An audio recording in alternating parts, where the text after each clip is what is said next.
ستیلی ماں تو ترکے میں بٹتی تھی، یہ تو سارے جانتے ہیں، لیکن تاریخ عرب ہے کہ سکے 3 بھائیوں نے اپنی سکی ماں کو 900 دراہم میں فروخت کر کے 300 درہم بانٹے تھے. یہ تاریخ ہے.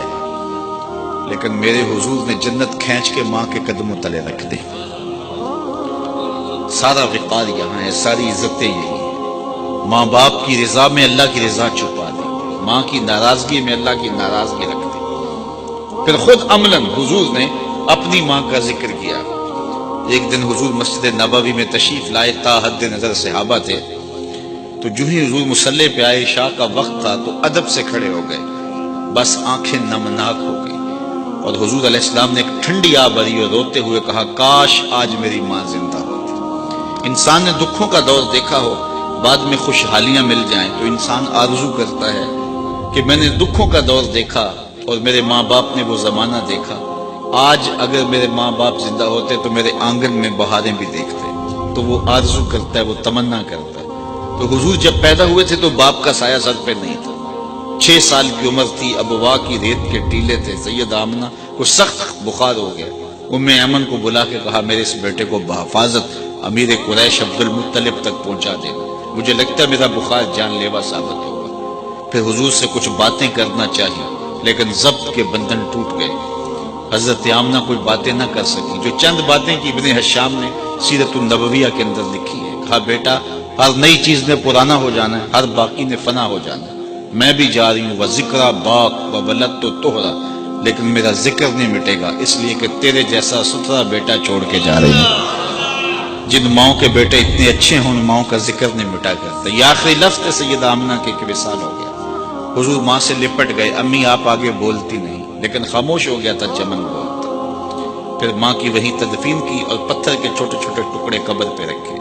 تجھے کن پھولوں میں ہم کفن دیں، تو جدا ہی ایسے موسموں میں ہوا جب درختوں کے ہاتھ پھولوں سے خالی تھے. آج مدینے میں حضور کی ماں کا انتقال ہوتا، فرشتے جنت سے پھول لے کے آتے. کتنے صحابہ جنازے میں ہوتے. لیکن 6 سال کی عمر. خیر حضور مکے چلے گئے. پھر وقت گزرے، لیل و نہار کروٹیں بدلتے رہے. پھر طائف کے بازار بھی آئے، مکی کی گلیاں بھی آئیں. پھر آج حضور مدینے ہجرت کر کے آئے ہیں تو ادب کی آیتیں اتر گئی ہیں. خبردار، میرے نبی کی آواز سے آواز بھی اونچی نہ ہونے پائے. میرے نبی سے بات کرنی ہے تو پہلے گھر جاؤ، صدقہ لو، پھر فقیر ڈھونڈو، پھر خیرات کرو، پھر میرے نبی کی چوکھٹ پہ آؤ، تمہیں پتہ چلے کتنی اونچی بارگاہ میں آ رہے ہیں. حضور تشریف لائے، صحابہ ادب سے کھڑے ہو گئے. نظر پلٹ کے ابوا میں چلی گئی.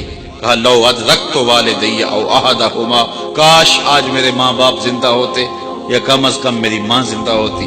وانا اصلی صلاۃ العشاء، اور میں لوگوں کو نماز عشاء پڑھا رہا ہوتا. واقرأ فیہا بفاتحۃ الکتاب، اور اس میں سورہ فاتحہ کی تلاوت چل رہی ہوتی. پھر میری ماں کو میرے ساتھ کوئی کام یاد آ جاتا، دروازے پر آتی، چلمن سرکاتی اور میٹھے اور مد بھرے لہجے میں مجھے بیٹا کہہ کے آواز دیتی. فرمائے، لوگوں میں نماز چھوڑ کے پہلے ماں کی بات سن لیتا. کہاں ماں بکتی ہے، کہاں ماں کے قدموں تلے جنت بچھا دے. بہن کی آبرو نہیں تھی. حضور علیہ السلام حضرت شیمہ کے ساتھ جو پیار کی، انوکھی داستان رقم کی. جب ان کے قبیلے کے لوگ پکڑے گئے اور وہ حاضر خدمت ہوئی اپنے لوگوں کو چھڑانے کے لیے، تو حضور استقبال کے لیے کھڑے ہو گئے. اور پھر حضور نے چند گھوڑے اور چند جوڑے دیے اور پوچھا کہ کدھر آئی ہو؟ تو انہوں نے کہا کہ اس مقصد کے لیے آئی ہوں. تو فرمایا، تم نے ویسے پیغام بھیج دیا ہوتا. اللہ اکبر.